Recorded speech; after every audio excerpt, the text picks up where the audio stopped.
Саламатсыздарбы? Азыркы биздин кийинки өтө турган лекциябыз бул сүрөтчүнүн жумушу тууралуу болот. Көркөм фильмде биз мурдагы аңгемебизде дагы айтып келдик. Бул көркөм фильм деген өзү өтө көркөм болуш үчүн, ошон үчүн көркөм чыгарыш үчүн көркөм чыгармачылыктардын жумуштары колдонулат да.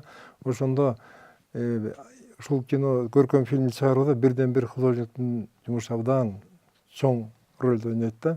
Негизи художник дегенде өзүңүздөр билесиздер.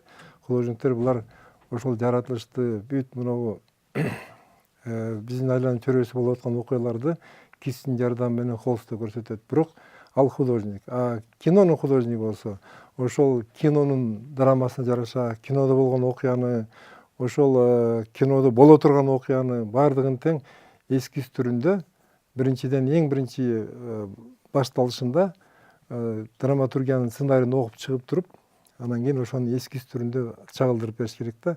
Эскиз деген эмне? Эскиз деген бул ошонун келечектеги боло турган фильмдин болжолдомосу деп коет да. Болжолдомо болгондо ошол эскизде кандай жаратылыштын кандай жерлери колдонулат, ошол жердеги адамдардын аткаруучу геройлордун кандай кийиниши, кандай характери, ошонун кандай мүнөздөмөсү болуш керек, ошонун баары тең эскизде көрүнүп туруш керек да. Драматургиянын бүт жанагы эпизодко бөлүп, сценага бөлүп, анан раскадровканы бөлтүрүп болот да. Бирок бул бир картинада бир нече ойду айтса болот. Бир эскизде ошол драманын бир канча окуясын көрсөтө алат. Ошон үчүн аны кино көркөм фильмде эскиз деп коет да. Ал эскизде ошол драмада жасалган ойду, окуяны ошону мүнөздөп, ошого жакындатып, ошонун эпохасын, ошонун мезгилин, ошонун бир кандайдыр бир шартын көрсөтө алат. Ошондуктан эскиз бир канча картинадан турат, бир канча эмеден сүрөттөн турат. Сүрөттөмөдөн. Ал ар бир сүрөттөмөдө бири-бирине окшошпош керек, себеби жана жалпы план, ошол жердеги жана сценага бөлүнгөн бойдон ар бир сценада болгон окуяга жараша бирден эскиз тартып чыгат. Ошондо бир көркөм фильмге 30га 20дан ашык эскиз жаратыш керек художникта. Бул өзү краска менен баардыгын ошол кинодо айтылган драматургиянын кайсы убактагы, кайсы эпохадагы, кайсы мезгилде болуп атканын көрсөтө алыш керек да, чагылдырып. И бул эскиз режиссер менен операторго негизи бир кандайдыр бир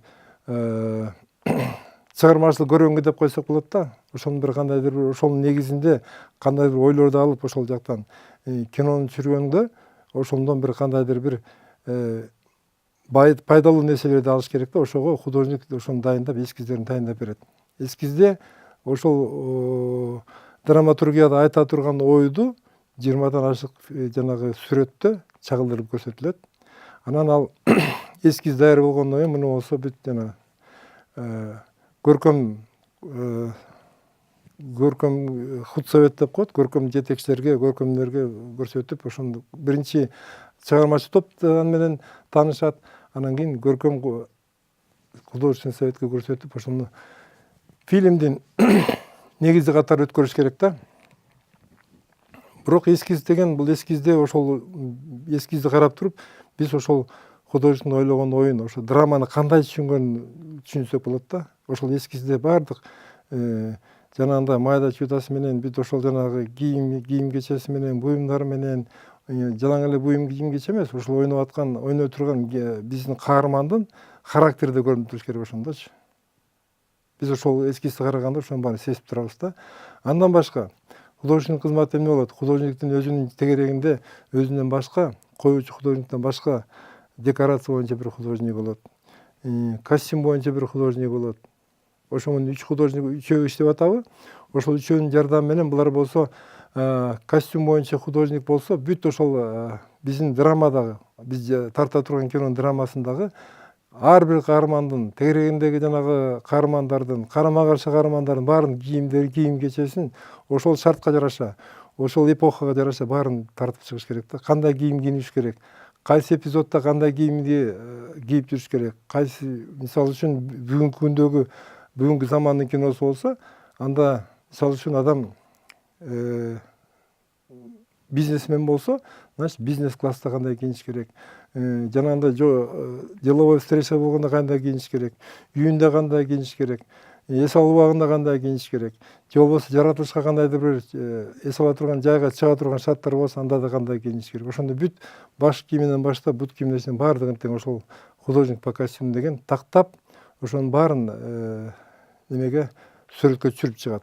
Кол менен тартып көрсөтүп, ал жөн эле кийимдердин түрү эмес, ошонун кандай материалдан жасалыш керек, кандай боектоо болуш керек, бүт ошонун чейин досконально баарын тең тигишине чейин даже көрсөтүш керек кандай болот. Вот ошол негизи художниктин, жана костюм боюнча художниктин аткарган иши, жумушу ошо болуп саналат. А экинчи декорациядан болсо, жана художник по декорация деген, ал жерде коюучу художник менен чогуу кандай декорацияларды куруу керек иштеп чыгышат да. Себеби биринчи эскизин дайындайт, жана мен айтып кеткендей. Ошол эскиздерди алып келип туруп чыгарма топко, режиссерге алып келип көрсөтүш керек. Ошонун чыгарма топто карап, кемчисин, каржысын баарын карап туруп, анан топтоп түздөп, анан аягында бир ойго келишип, анан декорацияны кандай кылып куруу жөнүндө, кандай материалдан, кандай нерседен жасаш керек, кандай конструкция деп коет. Ошону тургузуунун жанагы архитектурный конструкция деп коет го. Биз үй салганда деле дубалын кандай кылып коебуз, бурчтарын кандай кылып чыгарабыз, потологун кандай кылып чыгарабыз, ошонун баары тең такталып, изилдегенден кийин барып туруп анан декорацияны ошол кайсы жерге куруш керек, кайсы ал кескесе декорация натурага да курулуп калат, тарта турган жаратылыштын фонунда курулат. Себеби кино башталганда бул чыгармачы топтор издеп, кайсы жерде кайсы объектти, кайсы сценаны, кайсы эпизод тарталы деген ой менен баарын изилдеп чыгышат дагы. Анан ошол жерде барып туруп, эгерде декорация курулса, ошол шартка ылайыктап, ошол пейзаждын жаратылыштын фонуна ылайыктуу кылып туруп ошол биринчи декорацияны курат. Анан калгандарын эгерде ал жерден башка дагы объекттер болсо, кабинет болобу, деловой кабинет жасаса, аны киностудиянын өзүнүн ичинде павильон деген болот. Атайын чоң 600 квадрат, 1000 квадратка чейин болгон бийик чоң бөлмөлөр болот. Ошонун ичине куруп, анан техникаларын баарын коюп, тегерегин баарын, кем каршын баарын жасайт. Ошого ылайыктуу кылып туруп, художник декорацияны жасайт. Костюмдарды художник костюм боюнча художник жасап чыгат.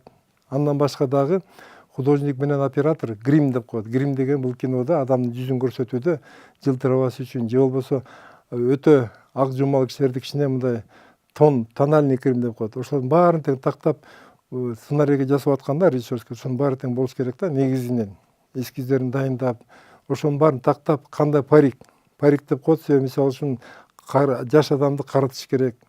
Ошолордун баарын тең тактап, кандай формада сакалы болуш керек, мурду кандай болуш керек, чачы кандай болуш керек. Бүт бул кинодо ар бир нерсени изилдеп, тактап алып туруп киришпесе, кино мен сиздерге айтып атпайм, жанатан бери. Бул фотография болот да. Ар бир кичинекей эле кылтык кетип калса, фотодо көрүнүп калат ал. Камерамен өтөнчө ушул актерге жакындаганда бүт жасалманын баары көрүнүп калат. А кинодо жасалма болгон күндө дагы ошол көрүнбөш керек, билинбеш керек, как мындай турмуштагыдай кабыл алыныш керек да. Жаратылыштагыдай, турмуштагыдай ошо жакындатып жасаш керек. Кинонун бир эң каприздүү бир жагы ошол, кичинекей эле кылтык болсо баары тең көрүнүп турат. Ошондуктан ошого жараша ушунчалык чеберлик менен, ушунчалык устаттык менен, ушунчалык билгичтик менен ар бир нерсени кылдат жасап чыгыш керек. Себеби кичинекей эле каты болсо баары тең көрүнүп калат. Ошондуктан художниктин дагы бул жумуш абдан ответственный, жоопкерчиликтүү. Жалаң эле художник постановщик эмес, ошол жанагы айтып кетпедимби, костюм боюнча, грим боюнча, грим жасаган адамда бул художник по гримам деп коет. Ал жанагы адамдын түзүндөгү гримди өзгөрүп турат. Ошондой эле париктерин, сакалдарын, муруттарын баарын тең ошо драматургиялык шартка жараша, ошонун жашына жараша, ошонун кандайдыр өзгөчөлүктөн жараша өзгөрүп туруш керек да. Бул да аябай өтө жооптуу, өтө кылдат, өтө чебер иш болуш керек. Анан кийин андан башка дагы художниктин жумуштары бул раскадровка деп коет. Мисалы үчүн ошол чыгармачы топ менен, режиссер менен оператор менен отуруп, ар бир кадрды, мисалы үчүн биздин драматургия боюнча, режиссердин жумушу боюнча ар бир сцена, ар бир эпизод кадрларга бөлүнөт. Кадр деген эмне? Ар бир точканы, камераны кайсы точкага койсоң, улам койгон сайын кадр өзгөрүп турат. Ошого жараша адамдын өңүн келтириш керек, ошонун жалпы план мененби же орто план мененби же толук план менен алыш керек, ошонун баарын тең раскадровкада көрсөтүлүш керек, чийилип. Ошол раскадровка негизинде бул негизинен режиссерга дагы, операторго да жакшы мындай подсказка деп коет да, жакшы мындай курал болот. Ошо менен тактап алып, кээ бир мындай күмөн сүрөгөн нерселердин баарын ошол раскадровканы тактап, акылдашып, анан кийин кинону анан өзүнүн ошол жанагы драматургиялык шартына жараша келтирип тарыш керек. Ошол актёрдун өңүн көрсөтүш керек. Актёрдун ошол ар кандай абалында келтиргенде ар кандай план менен тартыш керек. Же жалаң эле көзүн тартабыз, эгерде ошол жерде кайгырып отурса, же ойлонуп отурса, же болбосо орто план, ошондой пландар менен, бирок ар бир план тең ошончолук чечкиндүү, ошончолук түшүнүктүү, ошончолук драмага ойноо турган план болуш керек да. Ошонун баарын художник ал жерде көп чоң жумушту аткарат. Андан башка художник жалаң эле ошол жанагы костюм эмес, декорациядан башка дагы бүт буюмдарды, кадрда ар бир турган буюмдарды кайсы жерге коюш керек. Кадрды карап алып туруп, баардыгын оператор аркылуу карап, анан кайсы буюмду каерге жайгаштырыш керек, кайсы жерде ошол буюм абдан жакшы көрүнөт, ошого жараша буюмдарды да кадрда коюп турат да, жылдырып. Исходящий реквизит деп коет, же болбосо ар кандай реквизиттерди кадр боюнча жылдырып, фонуна же алдыңкы планга алып келип, баарын жылдырып турган художниктин жумушу да. Бул өтө жооптуу, өтө орчундуу жумуш кинокартинадачы. Бул художниктин жумушу деп айтып кетсек болот да. Андан башка дагы мен силерге кошуп кете турган андан кийинки коюучу группанын ичинде оператор. Оператор деген, кинооператор деген, бул өзү ошо кинонун оператордун көзү менен көрөбүз экранданчы. Оператордун жумушу бул дагы жана художниктикиндей эле, ошондой эле өтө жооптуу, өтө назик, өтө чебер жумуш болуш керек. Себеби ар бир кадрды композиция кылганда, ар бир кадрды панорама жасайбы, же болбосо кандайдыр бир кыймыл аракет менен, же кол менен камераны алып түшүрөбү, ошол жерде ошол ар бир кыймылы, ар бир кадры ошол биз көрүп аткан драмага ылайыктуу болуш керек да.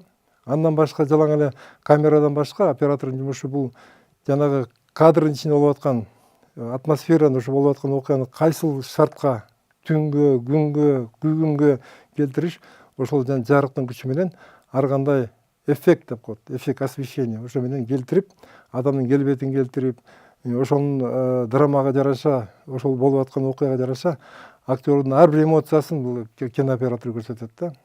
Ошонун камерасы менен, ошонун ракурсу менен, ошонун кандай жерден кандай алса ошондой болуп туруп, биз экранда түз кабыл алабыз.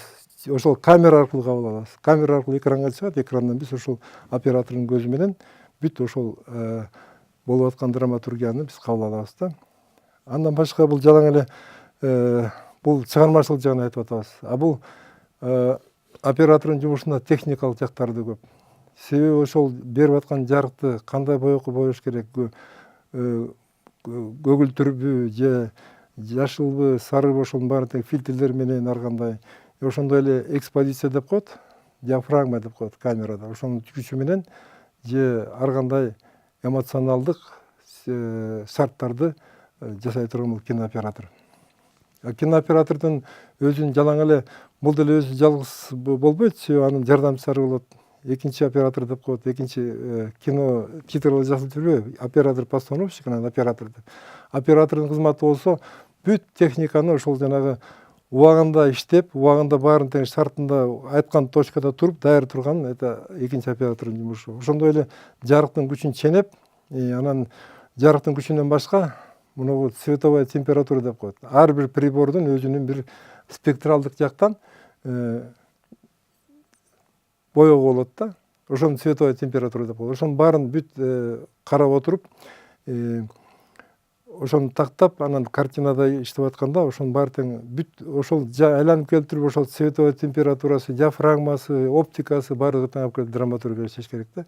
Ошонун күчү менен, ошол бүт ушунча топтолгон техниканын баарын күчү менен биз экранда ошол фильмдин бүткөн варианттарын көрө алабыз да. Ал эми бул баягы бүткөн вариант дегенде ал дагы монтаж деген бар да. Бул эми бул оператор тартып кетет, тартып берет баарын тең.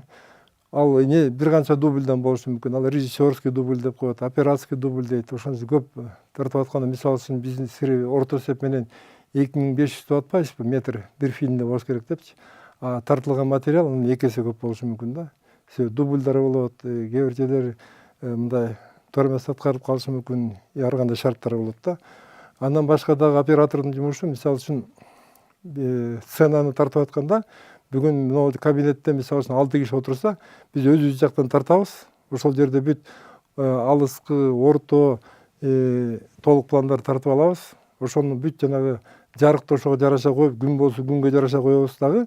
Анан кайра обратный точка деп коет. Ар жагынан берки адамдар тарта баштаганда, кайра эле биз ошол шартты жасашыбыз керек, ошол эле жарыкты коюш керек. Ошол биринчи тартылган кадр менен экинчи кадрдын жарыктары бирдей болуш керек да.